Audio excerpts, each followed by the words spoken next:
Growing up in the barber shop, it was like a club.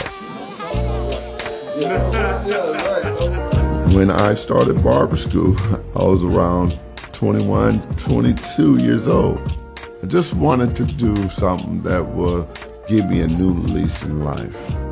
And one day I went past this sign that says Salons by JC. Went in and I just fell in love with the ambiance. Number one, they had a concierge who was really nice. She showed me around. She said, we have a break room, we have security. They also give you your own private suite. Salons by JC has been such a great place. Hey, good evening, everyone. This is Harold the Barber, and tonight we have some new guests.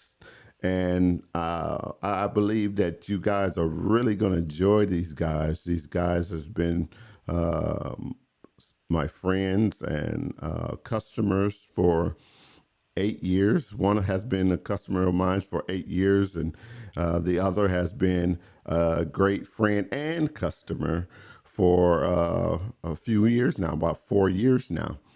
And I just wanted to really share my story and the 30 years of barbering and how great it has been and all the great people I have met throughout the years. I am so grateful and thankful to have these guys on tonight. And the theme of this live feed on tonight is 30 years of conversation and congratulations. And so I want you to welcome to this live feed on tonight. Welcome Randy Smith and Lewis. I can't think of your last name again, but Lewis. And so, would you say welcome to the live feed? All right. So, uh, on my right, I have Randy Smith. And could you just introduce yourself, Randy? Tell our viewers your name and what you do and how we met. Absolutely. Um, yeah, Harold, it's amazing. I think it's going on 4 or 5 years or more. It's gone by quickly, and honestly, if I'm talking about a relationship and my love for you, brother, I could turn this into a mini series, but I'll keep it shorter than that today. Um, so I'm in the ministry. I minister to young men who are coming out of incarceration. I minister to men who are struggling in their marriages and trying to find their way to Christ. And I've sat in your chair a few times. I've had the opportunity to witness how you use the gift you have Mm, of being Harold the Barber. But that's the gift that brings people in. But what I love is the way that you use that to minister to people, to have them sit still for just a few moments where you can speak life and light into their life. You get to know your parents. You get to speak to them and you get involved in their lives, and that's such an amazing thing to experience. I remember when I was a foster father for some of those boys out of the juvenile justice system, and mm, they came for the haircut, but I was glad they were going because I knew that they were going to get a lesson, not only in life but in the gospel. And I always knew that it was sound advice. I always mm, knew that what we were going to speak over them was words of wisdom. And man, that just meant so much to me when I was trying to pour into these kids. I knew that I had a safe place to go, that someone was going to speak into that. And when I look at it, I had my when Harold and I met, when you and I met, I was stepping into my own adversity. I was stepping mm, into a very difficult time in my life. Mm-hmm. And I was a newer Christian then. I was newer to a large mega church. And when I stepped into that, I saw people part from me. They Mm. separated from me like Mm. water in a river. And brother, you and two other men of God stepped in, and you stood by my side. And recently, I was listening to a pastor give a sermon, and he spoke about the four types of men that we have to have in our life. Mm. And one is a man that will pray, not just say, "Hey, I'll pray for you." That's loose words right there. A man that'll stop what he's doing, shake the heavens, and pray with you right then and there. And a second one is a man that is willing to seek adversity, not only step into his own, but he's willing to step into someone else's and be with them. The third is a man that'll be for you and love you enough that he'll tell you the truth, even if it's something you don't want to hear. But Mm. it's and that fourth is the man who's for the gospel. He's already died to self. And I tell this, I'll say this to anybody, Harold, brother, you are all four of those men rolled Mm. in, and Wow. I am so grateful for having you in my life. It's just been amazing. Um, in fact, I remember my wife and we've been married for 2.5 years, and we took your marriage class with you and your beautiful wife, Delonica, and we came in there and we got wisdom that we still use today. And it's just been absolutely amazing gift. And I want to thank you for that. But, you not only see the need to pour into the next generation, but you do it in excellence. And Mm. Harold, you do it through such a strong faith and obedience to the Lord. I am just blessed to have you in my life, and I just want to thank you. Thank you for being a friend and a brother in Christ to me, and an amazing barber. So I just Mm. appreciate you, love you, and I'll leave it at that. Wow, man, that's really cool, Randy. We have had so many good times together. I'm still waiting to get up there to the ranch and enjoy that with you. But just more so than that, it's your friendship has been very important to me.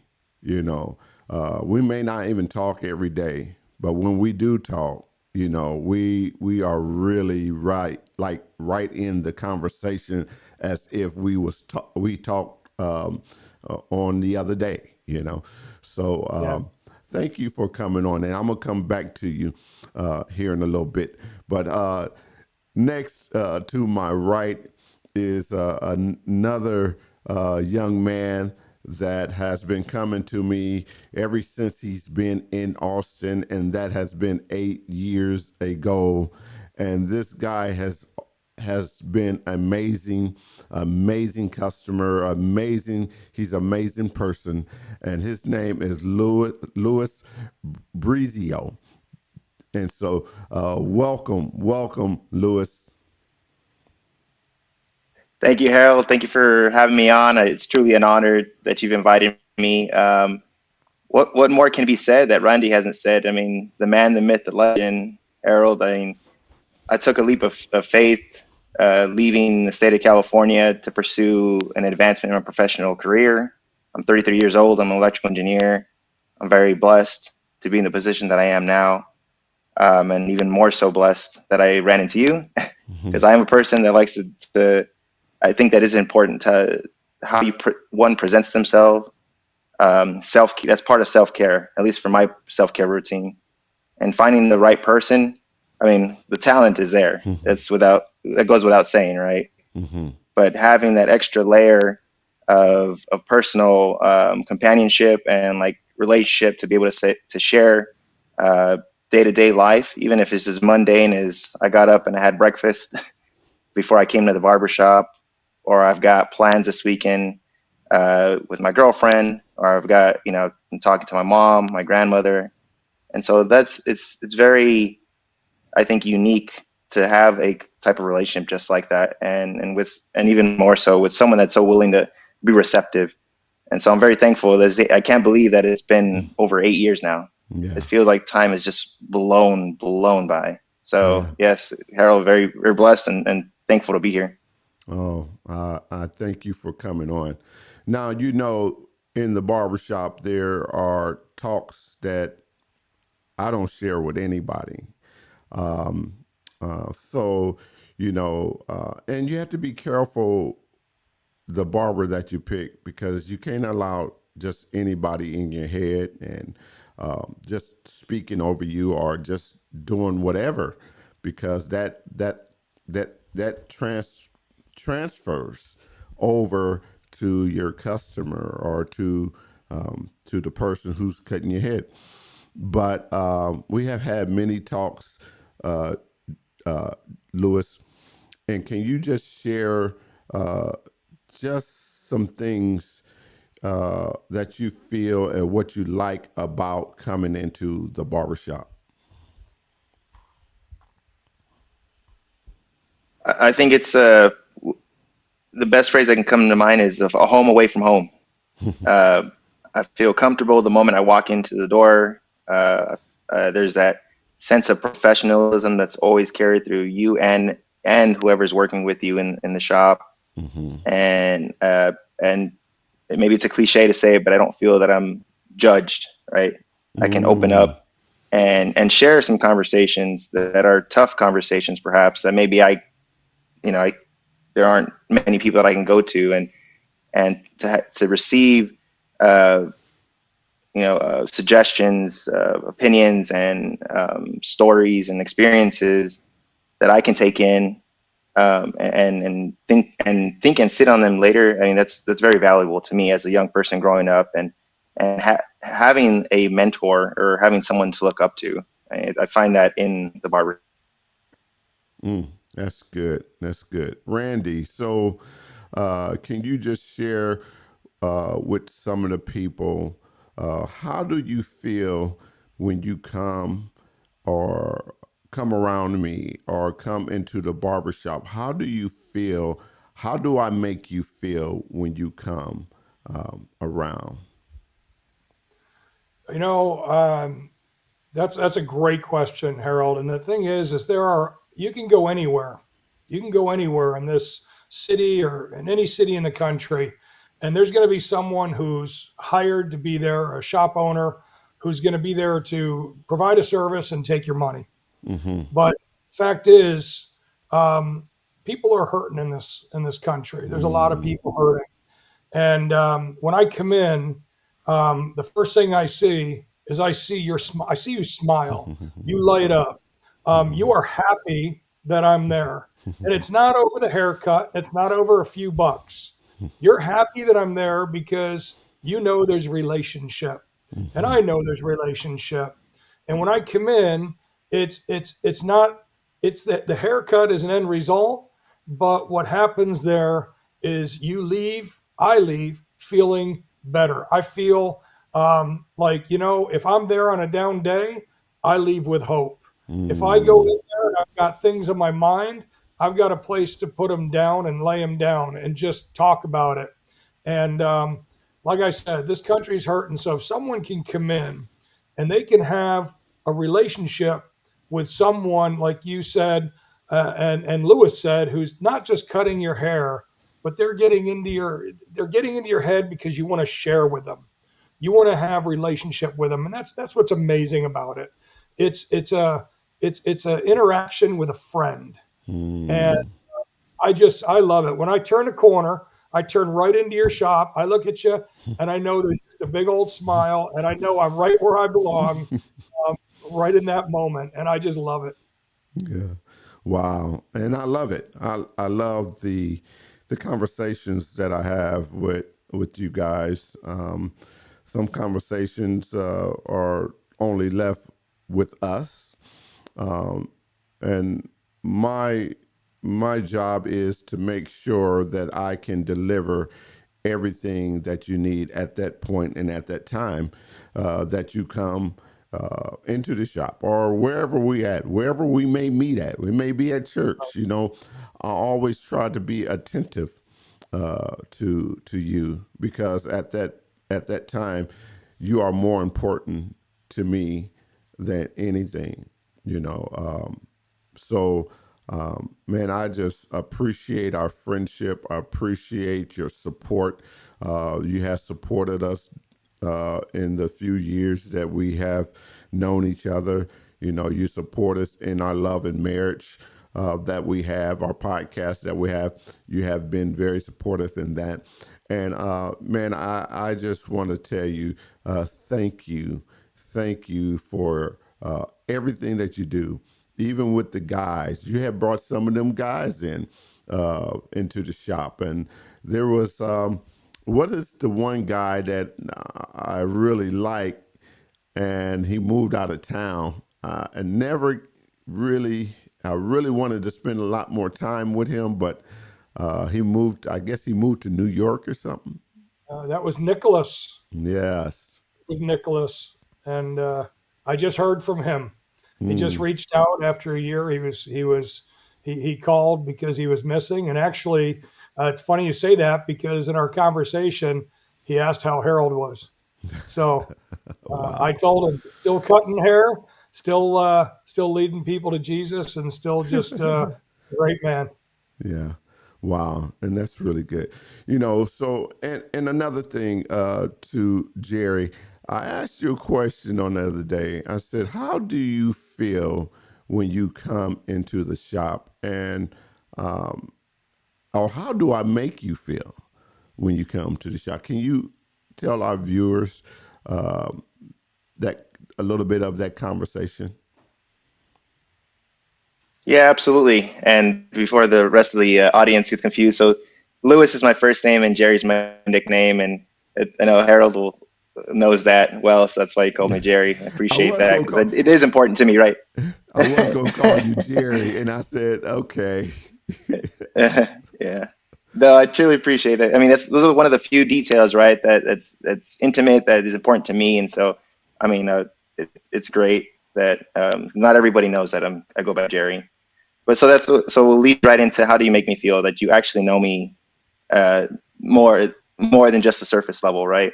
You know who I Right. am as a person. You know my struggles and my successes. You've seen me in my lows and my highs.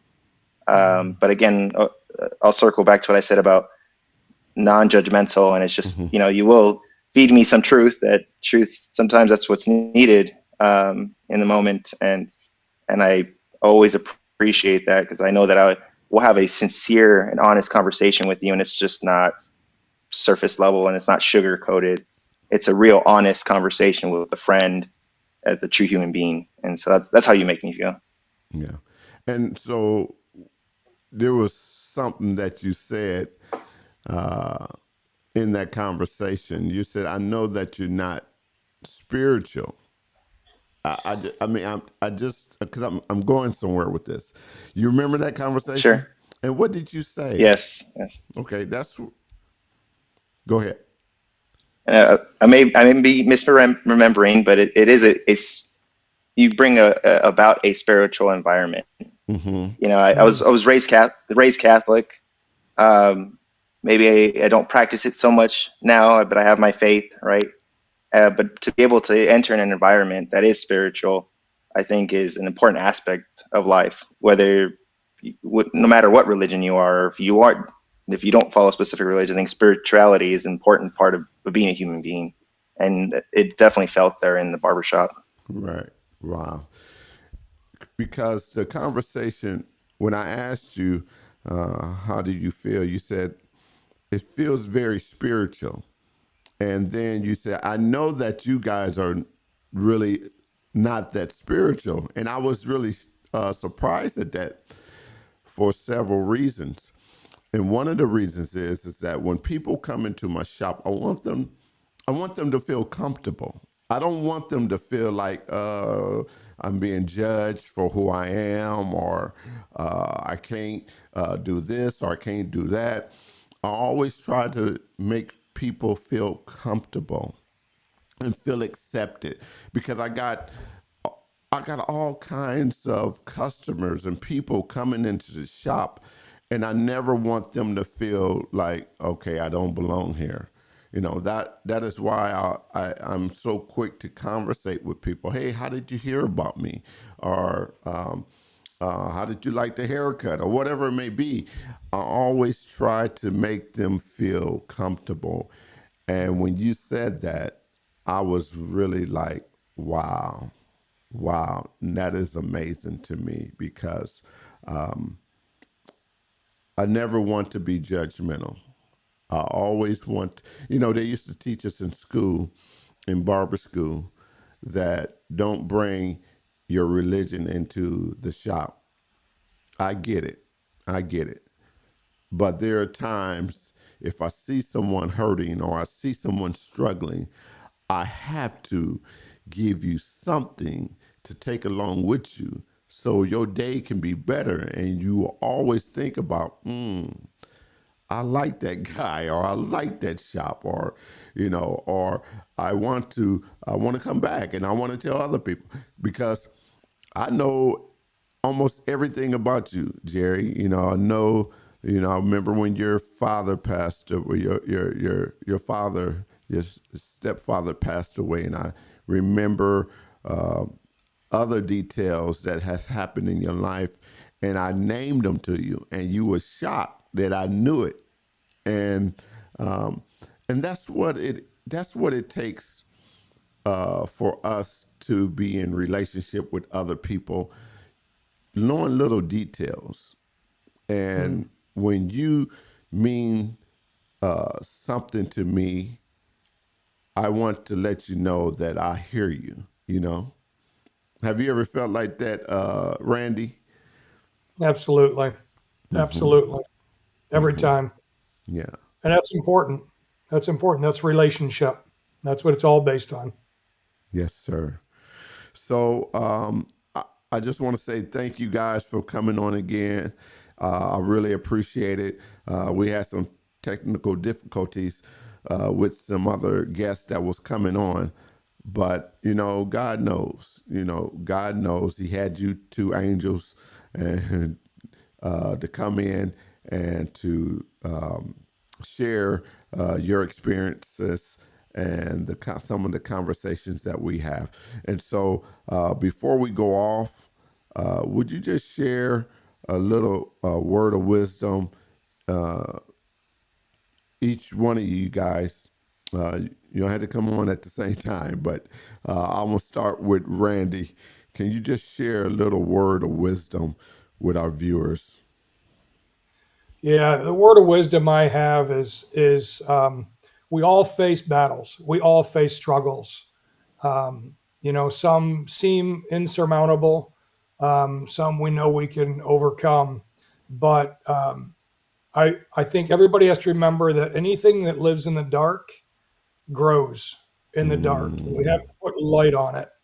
And to do that, whether you're of faith or whether you're new to faith or you're not of faith, mhm, it comes down to finding some trusted person that you mm, can open up to and speak about it. Because when you speak about it and you take it out of the dark and you put it in the light, mhm, then you can start to resolve the problems. You can start to get to the other side of the storm because light always overtakes darkness. So find mm, someone that is trusted, someone mm, who is of wisdom, and open up and share it with them, mhm, and and work through it. But just don't keep it to yourself because that doesn't work. mm. That's good. All right, Jerry. I'm gonna steal this from the Evan Almighty movie. If you guys have ever seen that, that's with Stephen Carell, where he has to build the ark, and Morgan Freeman's character, right? God tells him, what does arc stand for? An act of random kindness. And so that's what I would pass on. One single act of random kindness every day can go a long way. Oh, That's that's good. good. That's That's good. good. So I want to just say thank you guys for coming on again, and I appreciate you. Has been a 30-year journey, um, and thank you guys for being a part of this journey. Thank you so much. And at this time, we're going to leave. we're going to sign off, and hope you guys have a great Christmas and a happy New Year's. You too, Harold. Thank you very much. Like, Congratulations. Thank you for what you do. And thank you for being the man you are. And we love you. Love you too. Peace. likewise, Go. Harold. We'll see you soon. Yes. See you too. All right. Bye. Bye.